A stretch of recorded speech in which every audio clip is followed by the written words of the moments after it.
Yuanyuan. Yuanyuan. No wonder netizens all say it's dog-like. Now let's go swimming. Go play in the water.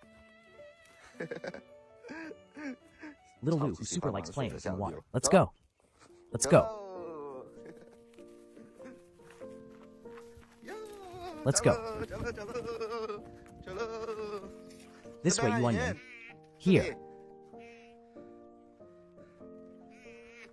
Let's go.